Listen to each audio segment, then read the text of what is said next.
Hello, my friends. Free humanity struck a great blow against the forces of world government and tyranny 2 weeks ago when people inside the University of East Anglia in England, the chief United Nations climate research facility, leaked thousands of emails, hundreds of documents, the computer programs used for weather models, and exposed that the internal scientists knew that the Earth was actually cooling, that they had to hide the decline, and also persecute other scientists and peer-reviewed journals and studies that were conflicting with their fraudulent views. In the emails, we've now learned that they're talking to Dutch Royal Shell, British Petroleum, Siemens, and other Fortune 100 companies about creating the global carbon tax as a system to fund world government. There have been giant new developments I'm going to cover in a moment. But I want to point out that Ban Ki-moon, the Secretary General of the United Nations, in an editorial for the New York Times 3 weeks ago, stated that world government is being formed in Copenhagen, Denmark, during this 2-week summit in December of 2009, and that the global carbon tax regime would form the heart of world government as the taxation and regulatory system for this. And so I think it's important today in this update to go over exactly what is in the treaty, and also a communique leaked yesterday, December 8th, and was first published in the London Guardian, titled Copenhagen Climate Summit in Disarray After Danish Text Leak. Developing countries react furiously to leaked draft agreement that would hand more power to rich nations, sideline the UN's negotiating role, and abandon the Kyoto Protocol. I also want to go over the treaty itself, the Framework Convention on Climate Change, all 200 pages here. When you listen to the new head of the European Union, he openly states that world government is being established. When you listen to Al Gore, he speaks of global governance built around the Copenhagen Treaty. When you listen to Ban Ki-moon, he states the same thing. There's no more any room for denial. World government has arrived. World government is here. It is unelected, it is tyrannical, and it wishes to control the planet through an iron grip on resources. But here is the big development.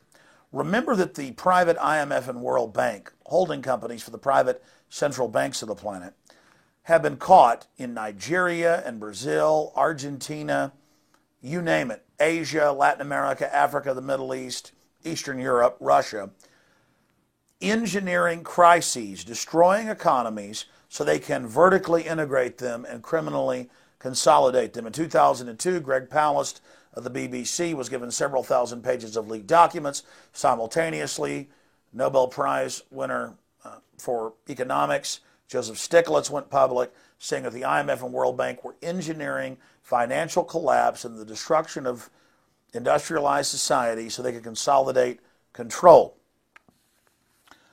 Now, in the last year or so, the United Nations and the private financial backers that control it, because the United Nations General Assembly is just a debating society, the United Nations Security Council actually holds all the power, and they admit that, told the third world, oh, you're going to get back at America and Europe and Japan that have been looting you, as if the people of those countries had done it and not the banking and oligarch elites that are based in them. You're going to get back at them. They're going to have to pay massive taxes on food, on energy, on travel, on financial transactions to you, to help you, to get the General Assembly and the members of the General Assembly to go to this Copenhagen event and to sign on to this.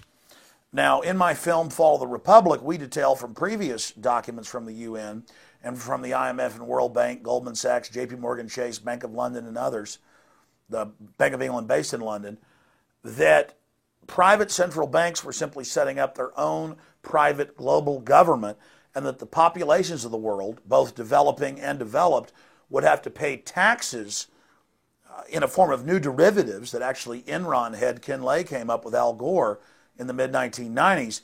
That this was a system of total hegemonic financial rule by this establishment. But on December 8th, 2009, during the second day of this global government founding event that the UN itself is calling the greatest moment for world government, the most important meeting in world history, the media is calling that because it is. This is the establishment of this tyrannical world system. When you read the latest leaked communique that is an addendum to the treaty itself, which openly establishes hundreds of new taxes, 700 new bureaucracy, 700 plus, you learn in this draft copy that was not for public distribution, and I'm reading from the London Guardian, Copenhagen Climate Summit in disarray after Danish text link. Developing countries react furiously to leaked draft agreement that would hand more power to rich nations, sideline the UN's negotiating role, and abandon the Kyoto Protocol. Reading from the Guardian, and they have a link to the text of the secret document. The document is also being interpreted by developing countries as setting unequal limits on per capita carbon emissions for developed and developing countries. That's what the eugenicists have always planned. That is what they have always stated, that this is really a way to freeze development in the third and developing world so that these countries can be vassals of the larger global private corporate imperium. And it continues, meaning that people in rich countries would be permitted to emit nearly twice as much under the proposals.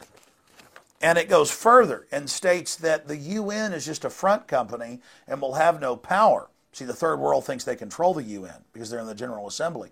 And that the IMF, World Bank, and other private corporations will actually control the global system and issue the credits.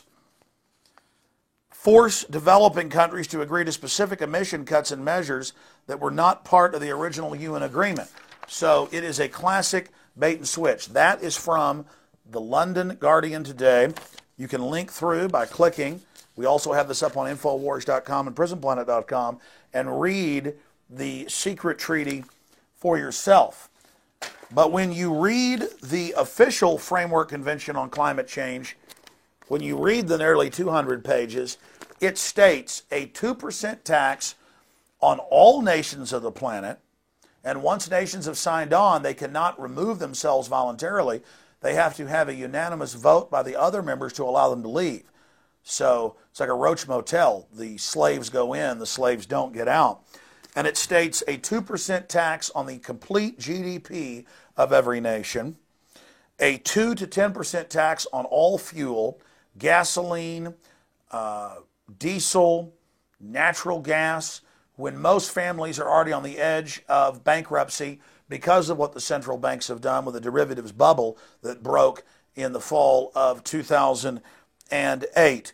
They state that a global regulatory body will control all transportation, starting with massive global taxes on all international and national air travel, and a surveillance tracking grid, tracking systems by license plate reader and RFID in the cars to track cars by the mile and to tax you. Part of it to be shared with the local governments, national governments, and the private international government.